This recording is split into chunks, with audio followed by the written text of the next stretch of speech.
Hello, everyone. Thanks for tuning in. Today, we're really excited to talk to Julie. Um, I see actually your last name for the first time. I've only ever called you Julie Gaia. I don't even know if well, maybe we can talk about that, where Gaia comes in with your name. I'd love to hear that story. But yeah, Julie's also in Ontario doing really, really good work. And I met her for the first time on the island. And yeah, we'll just get to it by letting Julie introduce herself, her work, and yeah, make sure to tell people where they can find you. All right, beautiful. Well, thanks for having me here, you beautiful family. My name's Julie Gaia Fettis, and a little bit about that. So Julie means youthful, so I try to work on that. Always can feel more youthful. Gaia is Mother Earth, and I think over 12 years ago, people started calling me Julie Gaia because I love the earth a lot, and I'm a mother as well. So as for Mother Earth, that's Gaia, and Fettis is my last name, my given name, and that means peace. So, and I'd like to acknowledge my mother's maiden name, and that's Vanderhout, which means a part of the woods, of the wood. So I like to think of myself as a youthful and piece of the wood, of the woods, to make it more fun. So yeah, that's my name. And I'm here in Ontario. I'm just presently south of Owen Sound. So just, yeah, in the middle of that beautiful area between Lake Huron and Georgian Bay, in the Grey County area.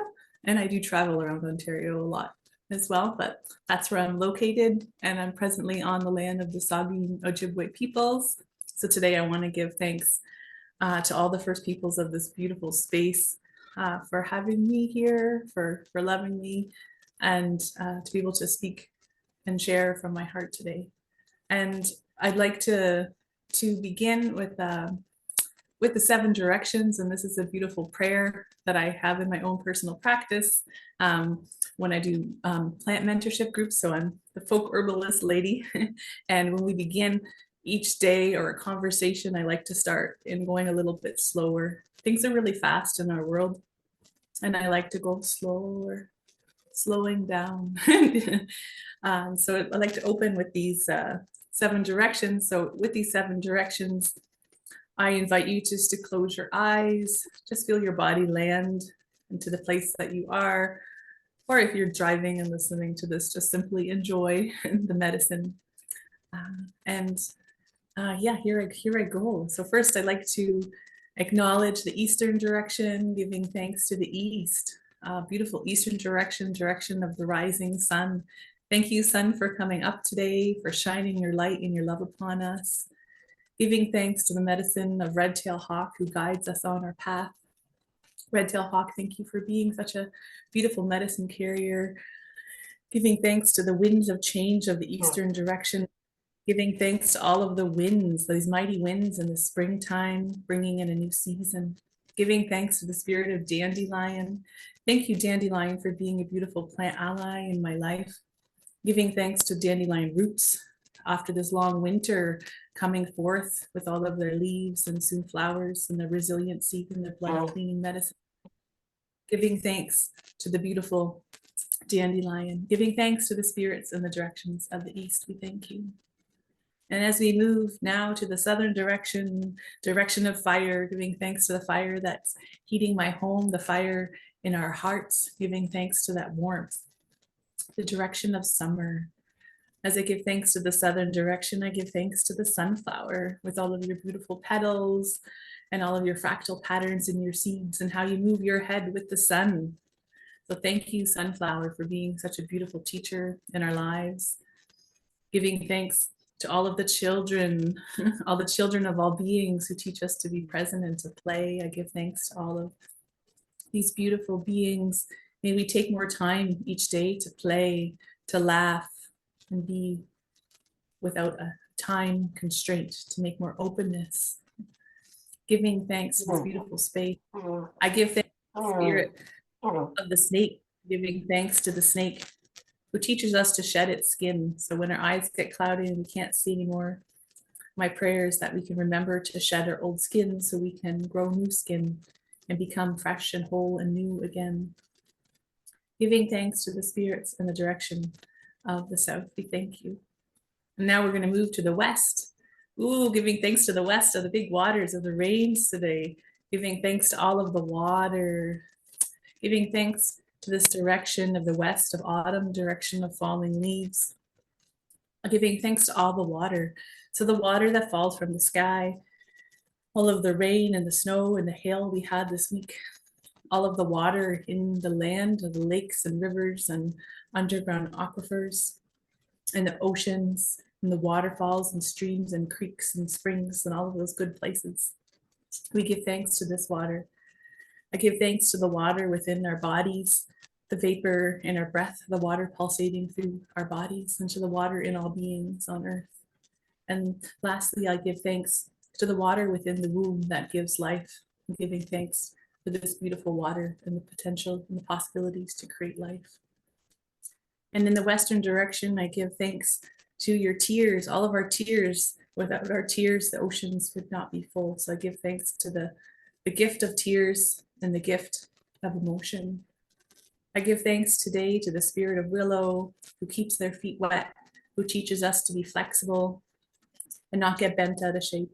And if we do snap and crack or things like that happen, know we can replant ourselves and start again with that resiliency of willow. And I give thanks to the river otter, who plays down the little slides on the river, who teaches us to play in our grief and transmute it. Giving thanks and the directions of the west. We thank you. And now moving to the north, giving thanks to the northern direction. Thank you, north. Space of slowness, stillness, quiet, winter. Giving thanks to all of the spirits of the north. Giving thanks to the stories and teachings of the white buffalo calf medicine woman. Giving thanks today to the spirit of white pine. Thank you, beautiful, mighty white pines who stand so tall, tree of compassion and peace, with your blood giving medicine. We thank you for your love and your luminosity. And when we have a hard time in our life and we find it hard to have compassion, help us take time to sit with this beautiful tree of compassion and peace. Giving thanks to the spirits and the direction of the north. And now moving up to the sky, way up high to the sky, giving thanks to the spirits of the sky and the etheric realms. We thank you. We love you, star nations, giving thanks to the gift to be able to see the beautiful stars, even if it's a few stars where we live, knowing that they're always shining down upon us, to all of the planets, the moon, the place where the sun moves around, giving thanks to the Pleiadian and Arcturian galaxies, to all of the star nations and star people. Help us remember the reason why we came here to Earth, to celebrate this beautiful life, this gift. Giving thanks to the fireflies and the dragonflies, and to the rainbows, and all of that spaciousness. Giving thanks to Hummingbird, who teaches us to bask in the nectar and beauty in our lives. And may we find that beauty and nectar in stillness, in moments of solitude and in silence. Giving thanks to the spirits in the direction of the sky and the etheric realms. And then going down to Mother Earth. Thank you, Mother Earth, for all that you give us today. Oh, you give us so much. May we give back to you more than you give us. Thank you for the clothes on our body, our homes and shelters, our transportation, the abundance of food. Thank you, Earth, for being the body where all of the plants can play and put their roots down, for holding the roots, you hold it all together. So thank you, Earth, for holding all of the plant peoples. Giving thanks to all of the stones and crystals and the living lava and rock deep down within the earth. Thank you, Mother Earth, for everything. Thank you for helping us ground down, slow down. Giving thanks to the spirit in the center within the earth. We thank you. And then to the center in our hearts, giving thanks to the spirit in the center of our hearts. Today I give thanks for the heartbeat, for the gift of our heartbeat, the sound of the drum, the first sound that we heard in our mother's womb. I give thanks for the heartbeat. I give thanks to that little spark inside each and every one of our hearts, that spark that reminds us to keep going, even when our spark wants to go out. help us remember to reach out to others, to ignite our spark. Giving thanks to all the plant medicines that help our hearts, such as wild rose and hawthorn and our beautiful friend cacao from our southern cousins. Giving thanks to all these beautiful plant allies that continue to keep our hearts open. Giving thanks to the spirit in the center within our hearts. If I have forgotten anything or anyone, know that you're not forgotten, that I'm human and I forget things sometimes. Thank you, thank you, thank you. Thank you. Thank you. Thank you. What stood out for me today was white pine in the north, and we recently went on a hike and saw this massive white pine, and it's amazing, especially in northern Ontario. I mean, we see big trees, but when you see a really, really big tree, it's, I don't know, it's like we got all like Extra special. childish, but also in awe, and like I couldn't help but just go and run up to the tree and hug the tree. And yeah, when you said white pine, that felt really special. Yeah, I guess we can transition to your origin story. So most of the time we love hearing and having, you know, the people we interview share their origin story, mostly to get people, you know, you are now Julie Gaia, you know, you're folk herbalist, but oftentimes people wonder like what brought you to where you are. So if you want to share a little bit about that, and I know you just did a trip down south as well. If you want to also share some of those teachings from that journey. Yeah, thank you. Great questions. So yeah, origins. Yeah, I like to acknowledge my ancestors, my blood ancestors, which are Germanic, Dutch, and Scandinavian, and a bit of Celtic. And I give thanks to all the time I've spent in Germanic lands. I was born in southern Ontario near Dundas and the Niagara Escarpment in the Carolinian Forest. So if you know that part, there's so many cool plants down there. There's cool plants everywhere, but all the flowering trees and the dogwood and the pawpaws and all that. Such a magnificent place to have been and growing on that space. So I'd say the origins, I spent 37 years on the land, it's Haudenosaunee land near Six Nations, just very close to there in southern Ontario. And those years I was born on a farm, and that's the farm that born and raised me. So I want to acknowledge my mother and my father today.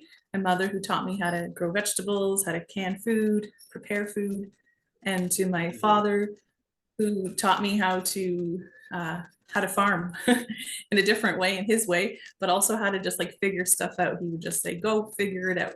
So I give thanks to those teachings. They're not easy ones, but I give thanks to those teachings. And I give thanks to that beautiful land as being one of the teachers who's created who I am today. And I think that if I came to Earth and I knew where I was coming, I came to a good place. The land with lots of swamps and big giant skunk cabbage leaves and all of the beautiful plants in that area. So grateful for that space. And I give thanks to my father today for taking me on big walks on Sundays. I grew up in a very Christian family, which was different, I could say. But the best part of Sundays to me was going for a big walk in the forest with my dad, and he'd often just be really quiet, and we'd walk together and just simply just be with the plants. And he'd say, I wonder how many animals are watching you. You know, you think we're seeing a lot of things, but who's watching us as we go? And we'd see the deer tracks and follow the deer trails. And I think about the origins of my upbringing. And we would drink fresh water right out of the creek. Back when you did that in southern Ontario, you could just dip your face in and drink like a deer. So my dad would do that with me. And yeah, just his love of the quiet in the forest. So I really appreciate that, and who I'm becoming, always becoming.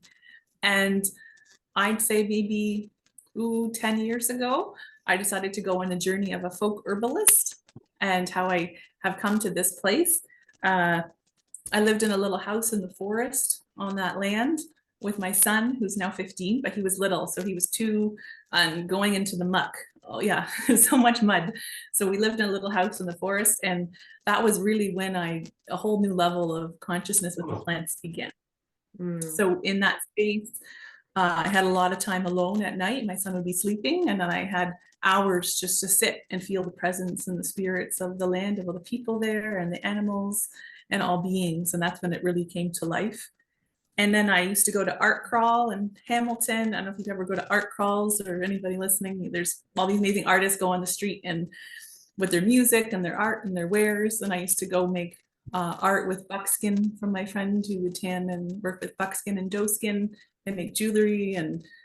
And I would also sell nettles. Stinging nettles was one of my first favorite plants to sell. So I'd wildcraft nettles and sell it on the street, and people always thought I was selling cannabis, and they're like, oh, you're selling dope, it's pretty cheap. And I was like, no, it's not marijuana. It's nettles. It's like the most soluble plant, full of iron. It's amazing. These are nettle seeds. And I would talk about nettle. So that was a lot of fun. And people said, you should teach people. And I thought, oh no, just come have a fire, come visit. And then shortly after these art crawls, I went down to Vermont. We've been to Vermont, so amazing, Hive, Vermont, in those beautiful mountains. And going down to Vermont, I studied with Sage Moray, one of my teachers I'd like to acknowledge today. And at Sage, it was a folk herbalism school. So I loved being in her classes, and I was like, I do this already. And now you're amplifying my love of this. And I really want to bring this to Ontario. And it gave me the confidence to open Gaia Hive. And this is the 7th year of my folk herbalism school. And then I studied with Pam Montgomery in California, lifelong dream to go to California, visiting her many times. She's from Vermont, but she was teaching in California. And her work is plant spirit medicine. So it's channeling the spirits of the plants into the body for healing. So that's been a long line of different teachings. There's so many teachers, I couldn't possibly name all of my teachers. Just being here with you today is as a teacher. Everybody I meet is my teacher, and some are really difficult teachers, and I think they teach me the most. And also beautiful, gentle teachers, which I like, and I like to be that gentle teacher when possible. So that's a little bit about my story and where I've come and how I got into herbal medicine.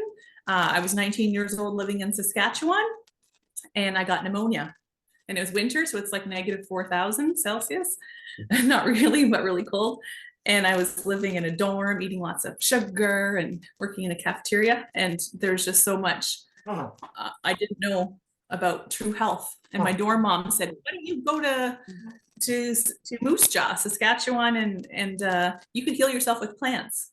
And I thought, what? Like, she goes, yeah, you don't have to take drugs. You could try plants first and see. So I borrowed a classmate's car, and then I drove to this naturopath, and I worked with the plants horehound, hyssop, and astragalus. And I cleaned up my diet and shifted things, and within 6 weeks my lungs were clear, I could breathe, and I have not gotten pneumonia since. And I had it many times in my younger years, and ever since then I've been hooked on plants. So there's definitely a place for modern medicine, but the plants definitely are a great thing to go towards first. Thank you. So you met the medicine man in Moose Jaw. Yeah, pretty cool one. Yeah. That's not a typical story that you hear, like, for a university student. Oh yeah, in the woodwork, there's many beautiful people everywhere, just like you folks. Yeah, I mean, there's so many places my mind wants to go, but maybe before we go there, do you want to share about your trip down south? Yeah, definitely. Part of my life, I've always worked on farms, organic farms, regular farms in Ontario, and gardens. And then in the winter, in Ontario, we get a lot of snow and ice and stuff, the cold season. So I would go down to Central America. So living in Mexico and Guatemala and other countries. And then this year I had the beautiful opportunity to be in Costa Rica for 2.5 months. Eastern part of Costa Rica, there's the Bribri people. It's one of the last indigenous groups that haven't been extremely colonized in the eastern side of Bribri.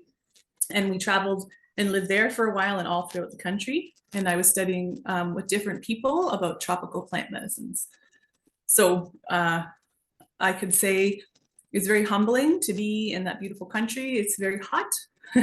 I learned a lot about ants, lots and lots of ants. So we think we have bugs in Ontario and mosquitoes, but ants is like a whole other world in Latin America.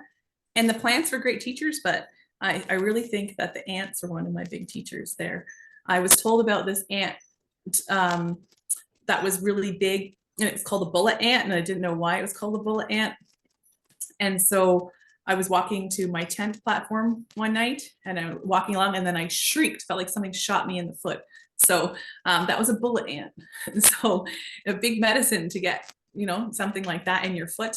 And I had remembered in my mind, if you get, you know, if you get shot with this bullet ant, or you get a scorpion sting or anything, like to pee on the spot.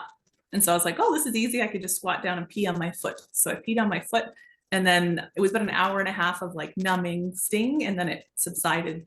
That was very interesting. And also in Costa Rica, I work with all different types of plants, and one was a mucuna bean, which has really stingy hairs.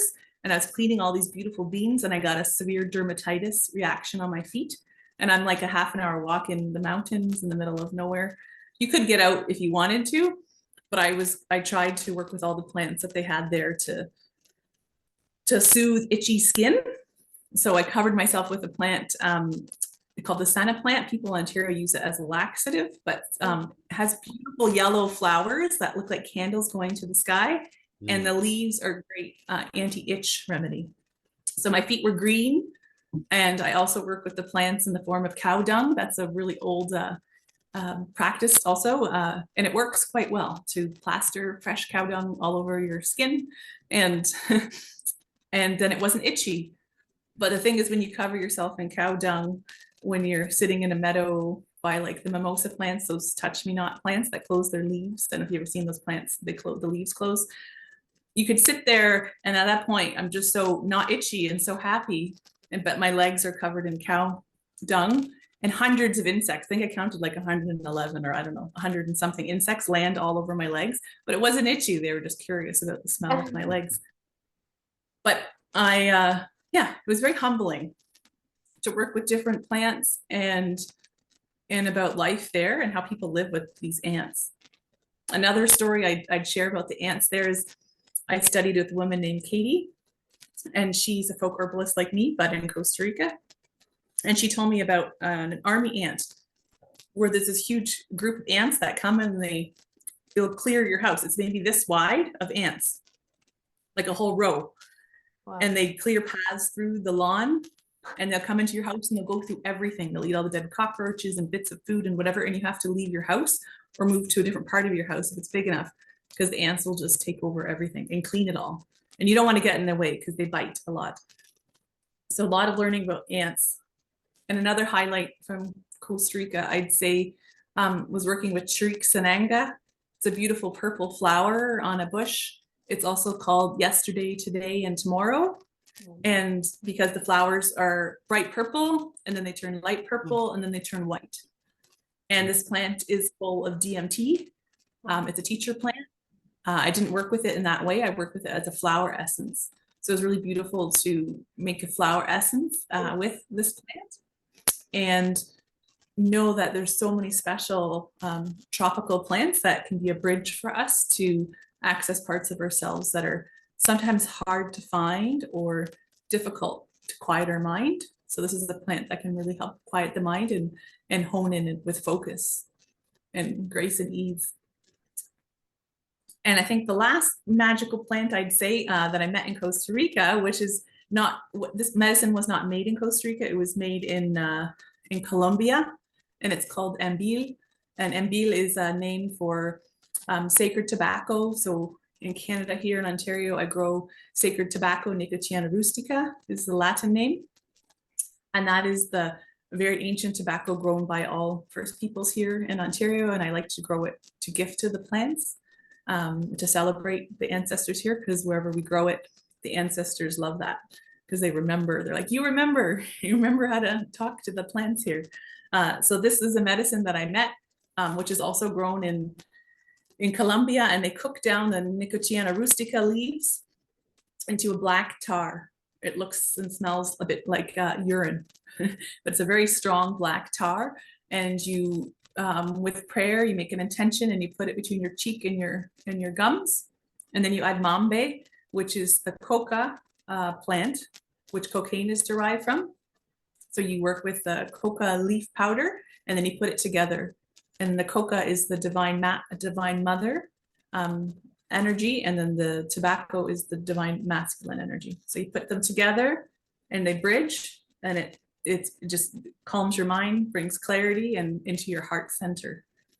And it's so beautiful to work with different plant medicines like that. And this is something that's accessible to me and others in Ontario because it grows here, to work with it in a special way and with great honor and respect. There's so much I could say about Costa Rica, but yeah, the fruit is amazing. I miss the fruit. I miss all of the fresh fruits and the ocean and the fish. So but it's a time. It's beautiful here too. Now I'm back on apples and frozen blueberries. I'd love to know if for folks, if you've seen a similar thread with the herbalism there and here, you know, like what things were universal through herbalism between the two different regions, and what stood out as, you know, maybe distinct to them versus, you know, what you'll find here, what you might utilize here. Great question. I think the main thing that stood out for me is that herbalism is still present in Costa Rica as it is here in Ontario, but it's a dying art. And that is alarming.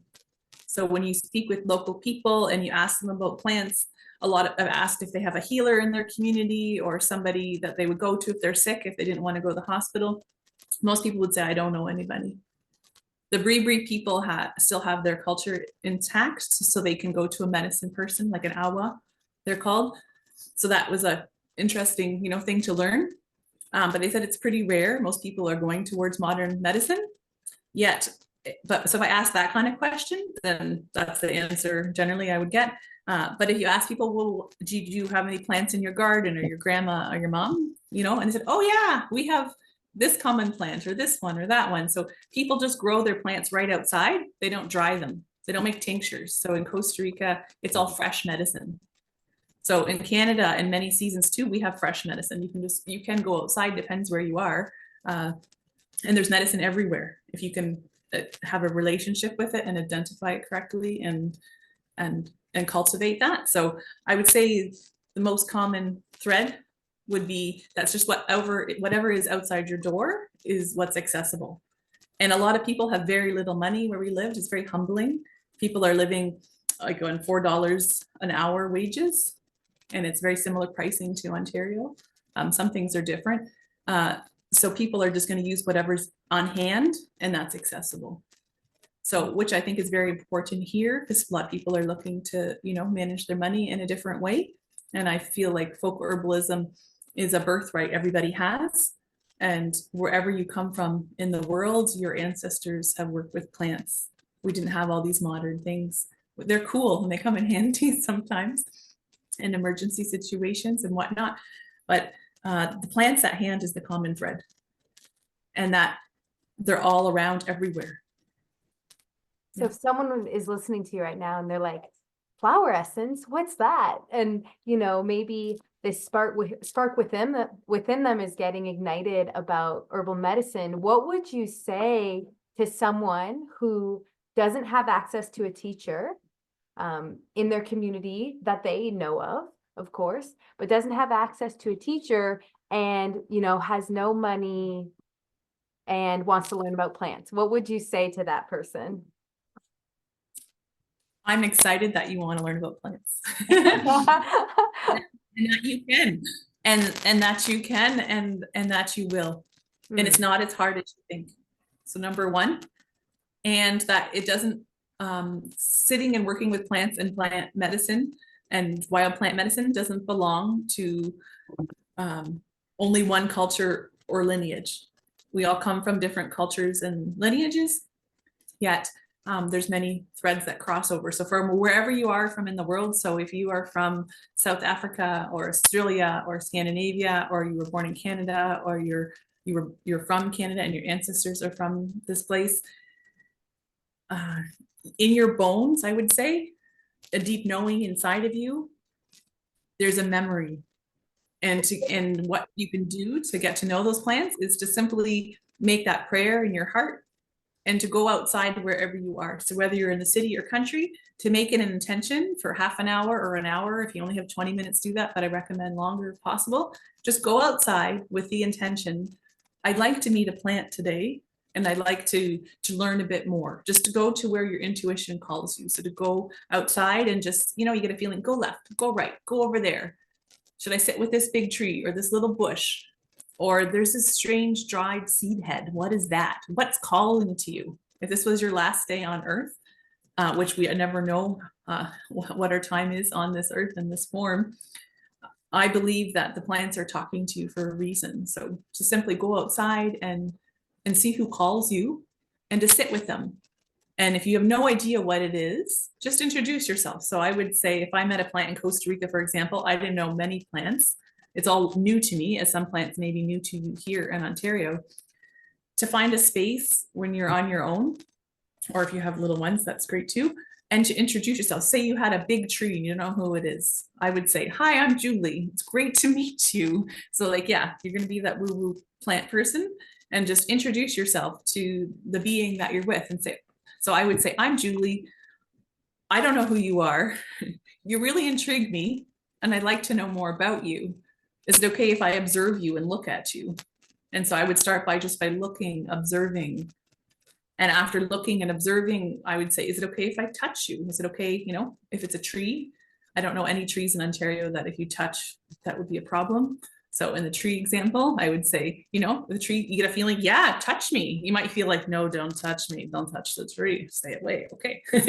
Keep your space, but you might feel touch me. So if there's a tree, you would inspect the bark.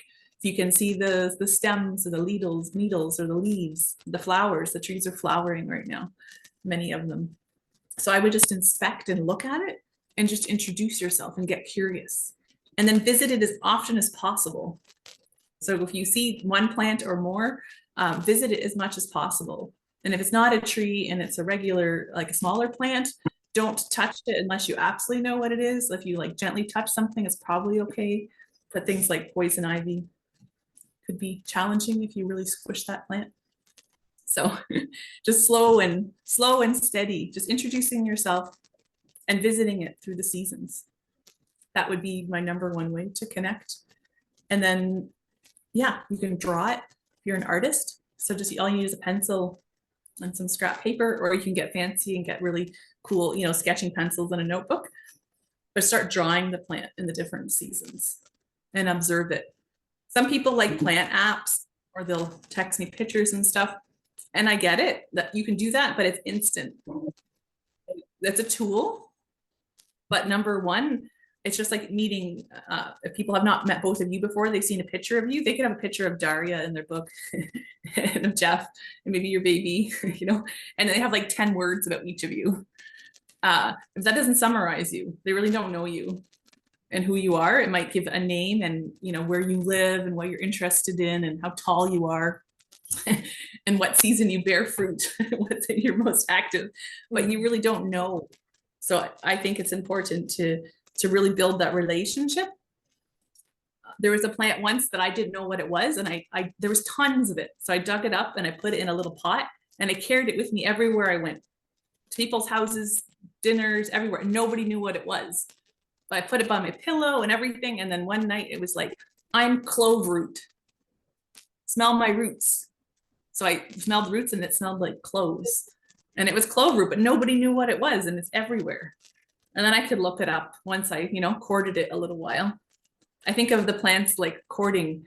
If you want to date somebody, you might be like, ooh, you look nice, but you're not going to go and put your mouth on them. Maybe you will, but it's a bit intimate.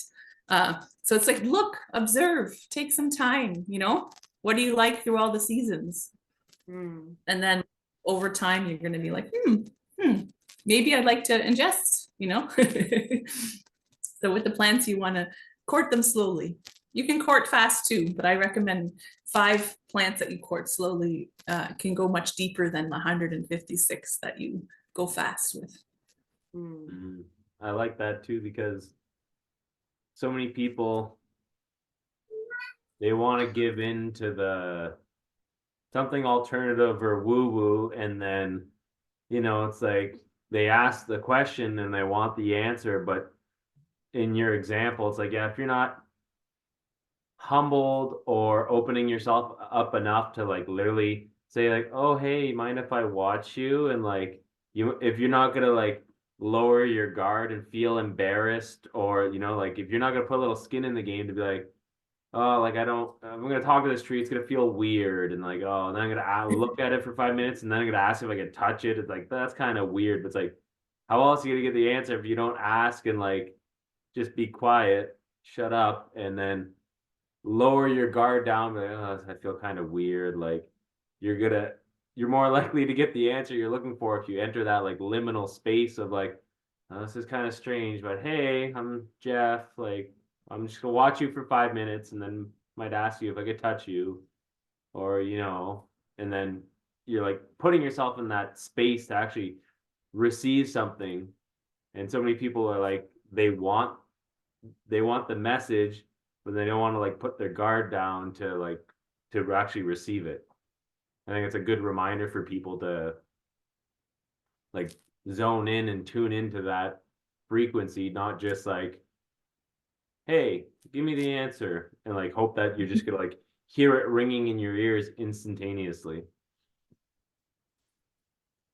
Yeah, that's well put, definitely. And to draw the plants, even if you're not good at drawing, you don't think you are, it's like singing. And if there's no one around, if you're shy, you know, when you go in the woods, I love to go to the plants and I look at them and I sing. I'm like, what song wants to come out, you know? So, and if you play a rattle or a drum, or you want to jump up and down, do whatever you want to do. The plants love it. So they really like it when we become like kids again. And we just tap into that inner joy. Yeah, you were mentioning drawing about flowers. I think drawing versus taking a picture, for example, it is 2 very different experiences. One is instant, and in some ways you could be like, oh, yellow flower, picture. Where when you go to draw, you can't just bypass a bunch of steps of observation. You're forced to be like, wow, this leaf is actually, you know, it's serrated. I didn't even notice that when I went to go take the picture. Oh, look, you know, the pistils are this blah, blah, blah, has this texture. And then you go to add the little dots or, you know, make specific lines.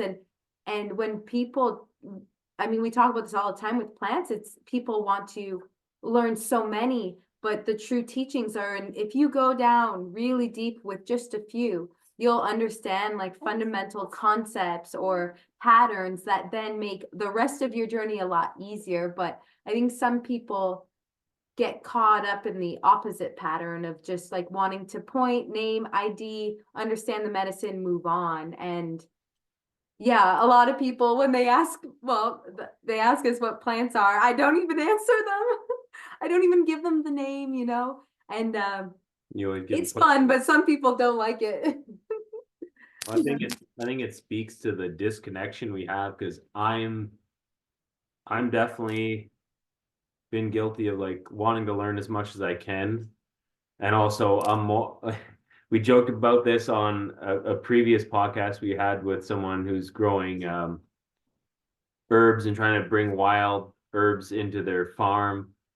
And she described the similar thing of sitting with the plants. And I said, oh yeah, like Dariya said that to me the first time. And I'm like, I was the complete opposite. I'm like the run up, rip a leaf, shove it in my mouth. Like, this tastes good, tastes bad. Does it taste like medicine? Does it taste like food? Does it taste like poison? Spit it out, you know, grab another leaf, chew that. Like, oh, what's this over here? Grab that.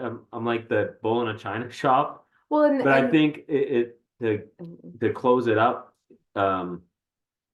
I think many people, because they didn't have a relationship, like you're saying, to foster with the plants, if they don't have that relationship as a child or even as an adult, that like you said, that courtship hasn't happened, where someone looks at blueberries, they're not, they should run up and like, show me a blueberry plant. Like, what's a blue, like, if they grew up picking the blueberries and they remember being out with their parents, or, you know, they may remember going out with their friends and picking blueberries in the summer. It's like that courtship happened, and they're not like the eager, like, oh, I want to learn this. But at, you know, like say 25, when I wanted to start learning wild food and medicine and wild mushrooms and all this stuff, you feel like you're light years behind because none of that relationship was built as a child, or that courtship didn't get to happen.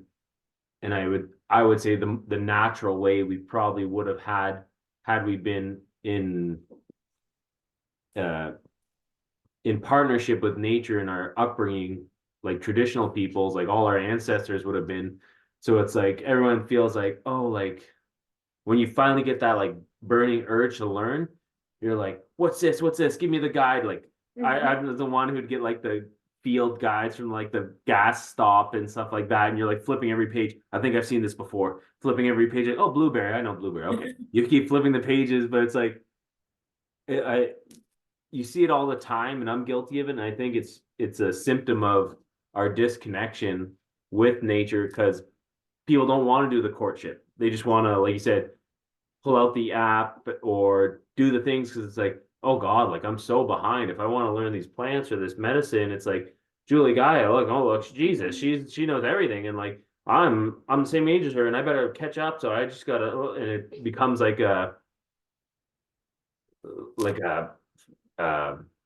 anxious type feeling toward learning the plants, instead of like a courtship, like you said, of like, okay, it's gonna be me and this tree for a couple of years, and then I'm gonna know all I need to know about it, instead of it's like oh my gosh, I don't know enough, I gotta learn everything right now.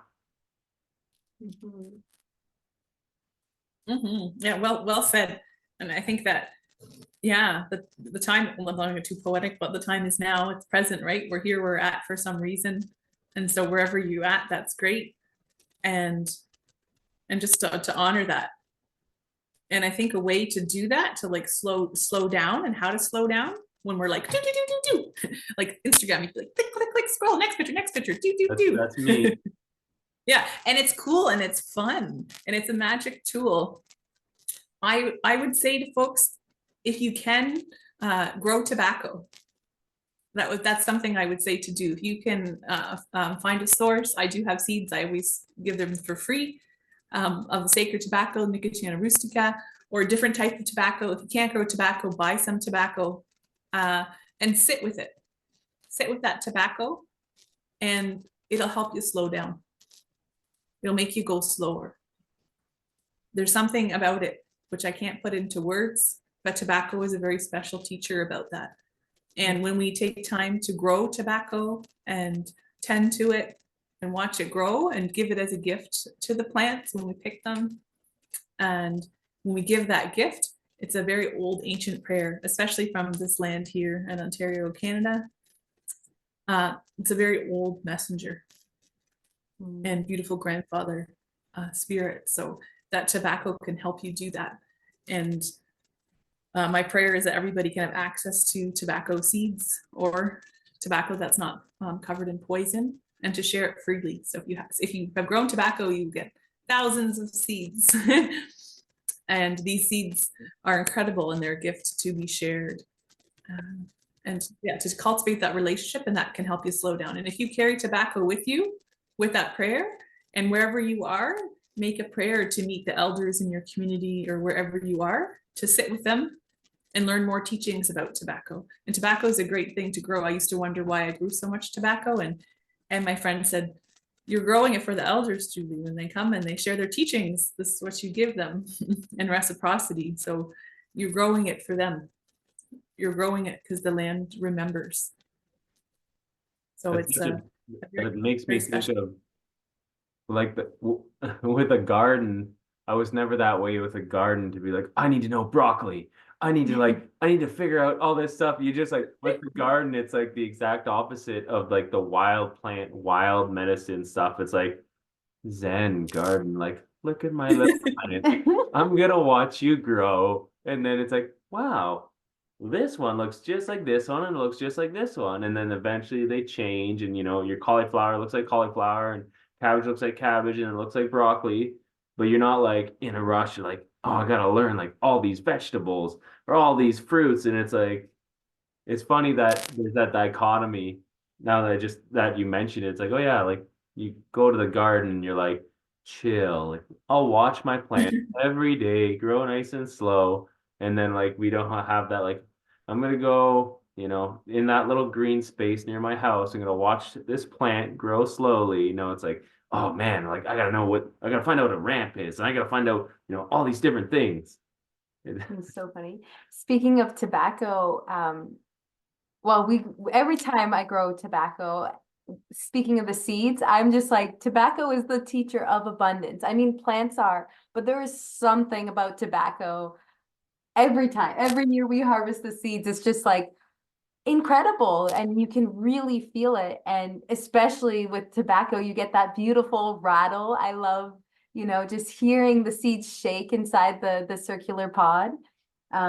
But a little tobacco story, we were at the seed swap in Sudbury maybe about a month ago, and some man just came up to us. We were also giving away tobacco seeds for free, and some like young man came up to us, like totally you would not expect it from. You wouldn't pin like plant herbalist connoisseur.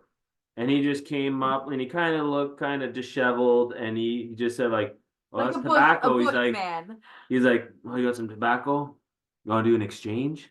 And we were And like, he pulls like the Ziploc big baggie out, and he's got like, and he just goes on a tirade of all the different tobacco strains he has. He's like, this one's supposed to be a dry cigar tobacco. I'm just trying this one out. And he had like 5 or 6 varieties. Like, it was, dude, like you just like came out of nowhere. He just like, definitely the book did not get represented on the cover, and it was just so we have, I think there was 4 different types of tobacco that he gifted us. And yeah, I just wanted to share that story because it was amazing. You never know where the plants can come from.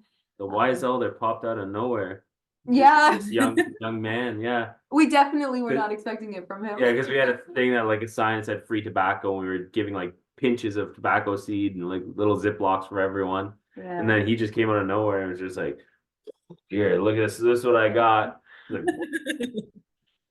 anyway, to circle back to the flower essence, this time of year, I'm looking at, actually we had our first daffodil pop out today here. It is a very, very sunny spot, to be clear. And and then we have some tulips. I'm wondering if you were to share, some listeners might not even know what a flower essence is. And from my understanding, flower essences are mostly, I've only done them with water. So maybe you could speak to not only just capturing the flower essence, but your relationship with working with water in your medicine making. Yeah, thanks. Great question. A flower essence. So flower, it's made from the flowers. Essence is the essence. It's the spirit. So it's essentially you're encapsulating, if you could possibly encapsulate the spirit of a flower. And when you're working with the spirit essence or flower essence, you're working with the spirit of the plant. And when we work with the spirit of the plant, we're working with the emotional and spiritual dis-ease or health challenges or emotions in our bodies. So flower essences are very gentle. They're a gentle medicine. And I work with flower essences, and I make them by putting the flowers or placing water near the flowers. So sometimes you don't have to pick them. You can put beautiful spring water or the best water you can find close to the flower, and invite that flower to put its medicine into that water. So that water becomes activated by the spirit of that flower. And when the water is activated with that spirit of the flower, it carries its life force and its energy. So that's in essence what a flower essence is. and people can make them with water. And then often I use brandy in my practice because that's easy and accessible for most folks to preserve the water, because water does go bad over time. And we use brandy because it's made from grapes and it's sweet. And so it's like the sweetness for the spirit. And we make with water and the brandy, and it becomes a mother essence. There's a whole process to it, but essentially that's like the outline of making a flower essence. And anybody can make them anywhere. It's very simple. Is it similar to like homeopathics where you're doing dilutions? Or I'm curious, like, do you take, say, one daffodil flower and place it in there and dilute, or is it less like an essential oil type process, or like a, rose water where you've got bulk amount and then it's kind of doing a infusion, or is it like really gentle, one petal, one flower? Yeah. It's very intuitive. So it depends who's making your flower essence. So you want to know, if you're buying a flower essence, who's coming from. And if you're making a flower essence, it's intuitive. So for myself, when I say I'm going to work with wild rose, for example, and wild rose is covered in tons of flowers, tiny little heart-shaped petals, I'm going to think about, who am I making this essence for? If it's for a community medicine or personal medicine, or it's for a specific person. So it depends on who the medicine is for. If I'm making a community medicine, I'm going to generally just pick a few flowers. In almost all flower essences, less is more. So it's not like a hydrosol or an essential oil. Less is more. You only need 1 to say maybe 5 flowers. And to put it beside the water, it's simply working with the spirit of the plant. So it's not going to have a smell. It's generally not going to smell. It's just simply a vibratory medicine. Cool. Yeah, have you ever done it? I don't think. No. Yeah, I did my first flower essence on the island, actually. Yeah, so if someone was listening and was curious, because I do actually, that's a great place to start. If someone was called to, let's just say, a plant, they don't even know the plant, but then they see this flower, and for whatever reason they're called to that specific flower, and they were to make a flower essence. And they just heard you say, oh, brandy, how much? I mean, of course, they could probably find all this information, but what would you recommend of like water to brandy ratio to preserve the essence? So I would do 1 to 1. Okay. So, and smaller is better. You don't want a mason jar, like a giant, you want tiny little baby jar, like 1 teaspoon of water with your essence and 1 teaspoon of brandy, very small amount. And then from there, you make a separate bottle with pure water and put 1 drop from that mother essence that you made into that bottle. So it's 1 drop of that mother medicine that you made into a personal bottle. So it's very diluted. Yeah, wonderful. And do you want to share anything with your practice of how you, especially with the medicine making, if you work with moon cycles? I'd love to hear how that influences whether it's harvest or, maybe infusion time. Yeah, definitely. Working with the moon, I love to plant with the new moon times. That always feels really lovely. Planting, definitely. I work a lot with the biodynamic calendar, not always. If it works with my life, I do. Sometimes you just have to get it in if it's been wet. Maria Thun has made biodynamic calendars for a long time. If you're new to gardening with the moon, that's a great resource. There's free things online, or you can buy a little booklet. And over 30 years, she has followed the moon cycles. And now I believe her son has taken over that business, making these books. So that's been a big inspiration in my own practice. So I like to, definitely plant with the moon. For harvesting, it's very intuitive. Depends what you're harvesting. So if it's like a root or a bark, I like maybe go more on a new moon if possible. It depends. And if it's like a flower or a leaf and more of a full moon energy, it depends what kind of plant it is. So if it's like a real like sexy plant and you're trying to make like a love potion with mug roses or something, maybe you want to go at the height of the full moon. Maybe you want to pick it under the moon or in the early morning. Depends what the intention is for your medicine.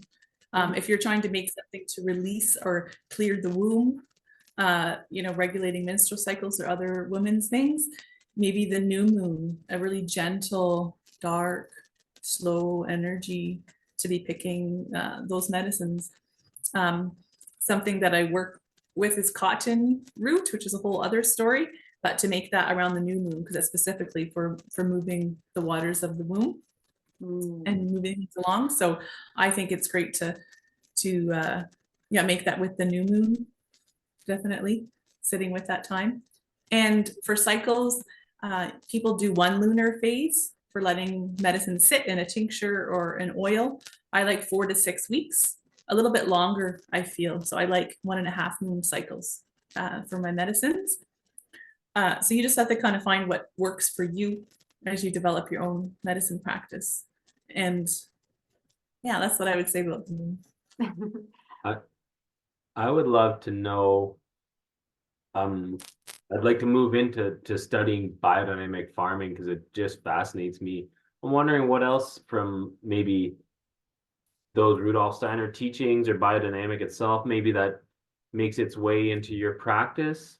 I know like we talked a bit about it last time on another interview because she was doing permaculture gardening and farming, and I said like I was curious if she's doing any biodynamic. She hadn't heard about it, so yeah, I'm curious what of that system might make it into any of your work.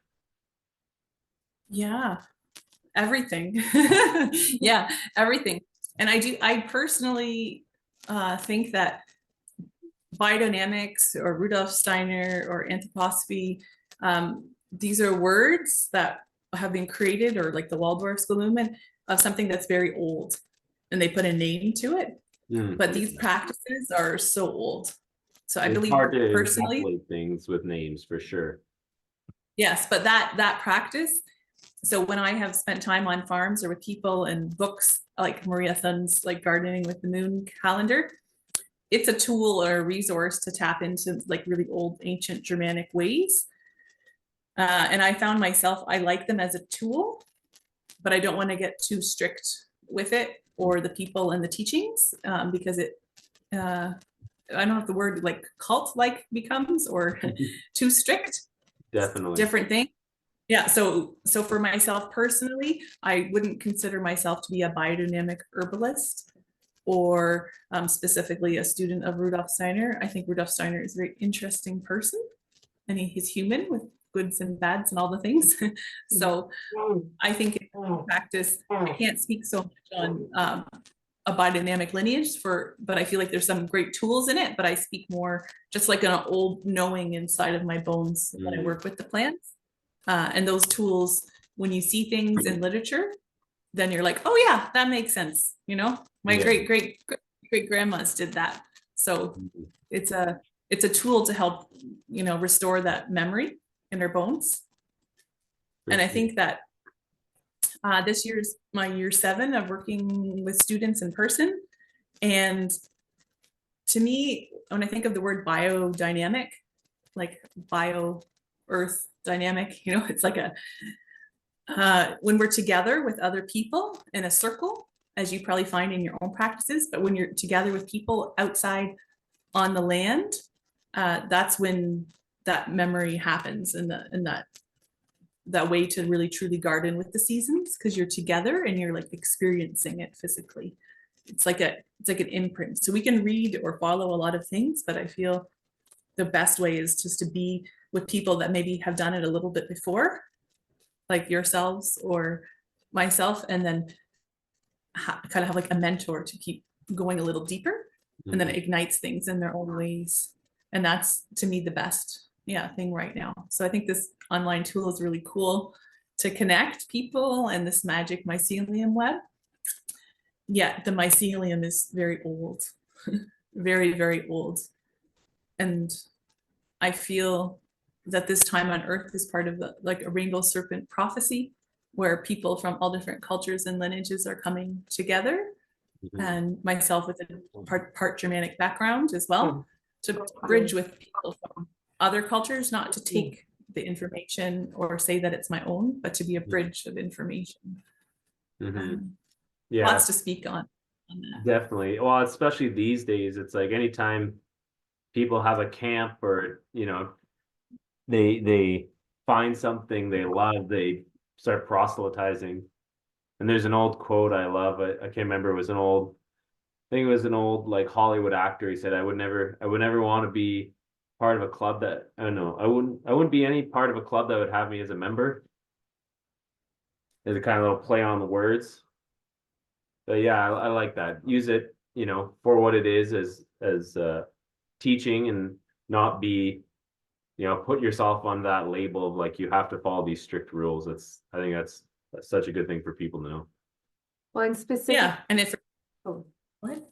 Oh, I was going to say, and specifically with plant medicines, like oftentimes people will be like, well, what do you do with this one? Or, yeah, you know, they'll ask all these questions. And oftentimes I tell them some plants I haven't even touched, you know, because it's not a full body yes for me in whatever way that looks like. And, you know, I know the plant well, and you know, I could tell you potentially what it can heal or help with, but I've never actually touched or worked with this plant yet. And I think that really throws people off because they expect something different, I guess, rather than encouraging them to forge their own path, find their own style, find their own way to relating with the plants, and that it doesn't have to be me, you know. And yeah, even when that might extend to like formulas or combinations or different yeah, kind of like ways to work with plants, or together or separate. It's really like find your own journey, make your own medicine in the end to what's calling to you at that moment in time too, because it can really change. Yeah, Definitely. Yeah. To go, yeah, really, really slow. And if you don't know what it is, don't eat it, please. yeah, maybe. That's okay. You're human. You know, it's okay. Yeah. Maybe before we close, I'd love to revisit Dandelion. I believe Dandelion came up in the opening direction, the direction prayers. So I would love, again, this isn't, you know, most people know Dandelion. Hey, like it's a very accessible plant, which is beautiful because I believe it's showing up everywhere as like a medicine call to action, you know, for the land, for the people.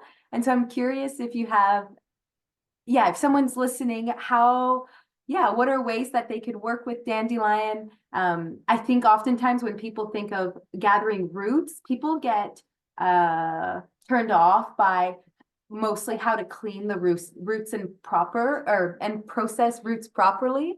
So I'm curious if you could share a little bit about that. All right. Well, I'm looking at my cat here right now as you're talking, and I would say the number one thing to do with the dandelions when they're blooming is to take that yellow bloom and make a stripe down your cat's back if they're white or they have white on them. To remember that you're a kid, like dandelion invokes that childlike nature. So it makes a nice yellow stripe on the white. If your cat has white paws, I'm known each year to make my cat's paws yellow. So thank you to the dandelion. So play. Dandelion is about a lot of play. So number one, like just play with dandelion or the stems. We used to pop the head off the dandelion and then peel the stem down and put it in a little dish of water, and then it would spin up in a spiral, which makes it a great decoration for mud pies. So I would say start with that. Start with you know, like the playing with the dandelion. And when you sit with it, and remember when you were a child, if you have any memories, earliest memories of dandelion, that always comes up in circle when we drink dandelion tea. But this spring is a great time before the flowers come, is to dig the roots. So with reciprocity, as you give your gift and prayers before harvesting the dandelion, when you harvest those roots, it's very simple. You can harvest from any year of the dandelion. You don't want to harvest all of it. You want to harvest a little bit. There's a whole other chapter on, how to ethically harvest plants. But if you wanted to say work with 2 dandelion roots to start. Yeah, to talk to that plant, tell it what your intention is. Dig up that dandelion root. You can use the greens in your salad or chew them and they're bitter and then they turn sweet. They clean your blood. And those beautiful little roots are like little people. And those root people, I just simply wash. You can wash outside if you have a hose or in your kitchen sink with a little scrub brush. And then I like to chop them up tiny. And you can make a tea fresh or dried with those roots. I like to dry on a little screen, or you can dry on a little piece of paper, dry away from the direct sun so the medicine stays strong. And then what I love to do with dandelion is I like to roast the roots. So you put it in your oven, and when you roast them, they turn into like a caramel. So the roasted dandelion root's incredible. And roasted dandelion root tea is a beautiful blood tonic. And after a long winter, if people have been more sedentary, they want to cleanse their blood with these fresh things. So yeah, to wash those roots and roast them. And then I put it in a Vitamix, or if you have mortar and pestle that's really strong and you feel strong, you can powder it up and put about a teaspoon per cup. And yeah, dandelion's wonderful. You don't want to drink a ton of it because you go pee all the time. So little bits of dandelion, but it's a beautiful friend. And yeah, those leaves in salads, when those flowers come, you can break them apart and eat them. If you've never eaten dandelion, don't go heavy on it. Just start small, little bits. And if you think you want to get real wild and become wild like you two, if you make a whole salad of wild greens, you're going to have really strong diarrhea. It's like nettles. You'll find out soon. So little by little, just start with small amounts and then build up. So in my practice, I would say to anybody new to wild medicines, just a little bit each day. Try to have a little bit each day as a preventative medicine. So you can use these plant medicines when you're quite sick, but the idea is to build a relationship with them and get them into your body regularly. So making a nourishing tea each day, even if you're not unwell, just to bring that wild energy, because you are what you eat, you are what you see, you are what you think about, you know. So you are known by the company you keep. So to definitely, yeah, have fun with dandelion and harvest it in a clean place. Another reminder: sides of roads where the dogs pee, you know, no. So sit and listen. Yeah, a good place to work with that medicine. And if you're not sure, just sit with it and talk to it and ask for some guidance, and it'll come. Well, time flew by. Yeah, totally. Do you want to close by sharing your offering, specifically your land-based offering? I know you have a lot of different offerings, and then just wrapping up where people can find you, maybe your website or, you know, on social media, anything like that. So people who hear you and are called to you, curious about you, can come and see what you have to offer. Yeah, thank you. First, thanks for having me here. It's been fun. It's fun to see your faces and hear your voices. Yeah, to find me, I'd go up to the Palladian star system in the sky, you know, the Seven Sisters. You can find me there. So, Beautiful blue. yeah, you can find me there. Otherwise, on Earth here, Gaia Hive, like a beehive. So Gaia and then hive.ca is my website with all the offerings. And this year, we have 5 weekends of plant medicine mentorship near Honeywood, Ontario. That's just between Orangeville and Collingwood. So that's what's happening there, those mentorships, which is starting in 2 weeks, or a week and a half. Wow. And I do personal mentorship, so that's available you'll see that on the website, and plant spirit medicine healing sessions if you're needing a shift in your life. So everything's found at GaiaHive.ca or Gaia Hive Mentorships on Instagram, Julie Gaia on Facebook. And yeah, those are great ways to find me. Awesome. Thank you so much. Yeah, thank you so much. I feel like I learned a lot. Do you want to close with anything? Maybe yeah, a song. Maybe a song. Yeah, I'll share a song. And this is a little song that I wrote with my son. We were sitting in the swamp one day on the land where I grew up. And it was so beautiful. We bring our tent to different parts of the land, and we opened up our hands. And he did too. He was maybe 4 years old at the time. And we opened our hands to the land. And we sat there and I felt the song come through, and it's a song that you can sing. I've written it on my website as well, but just to encourage you to make up your own songs too. And yeah, here's a little gift for you. As we gather on this land, grounding down, honing in, I open my hands.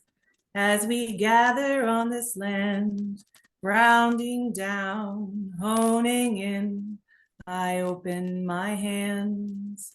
This is a safe place. This is a sacred place. This is a safe place. This is a sacred place. And may all I do honor you. And may all I do honor you. Shoo. And after we sang that song the first time, my son said, Mom, I feel this really beautiful energy in my hands. I've never felt that before. So open your hands, which are your heart extension. So when I put this down and I open my hands, extension of our hearts. So when we gather on land, wherever you are, I open my hands as I open my heart to receive. And then it's a safe place to be, to put that place around you, whatever's going on in your life. It's a sacred place. And may all that we do in that space be in the benefit of this moment and the next 7 generations. Thank you for having me here. Thank Thank you. Mhm.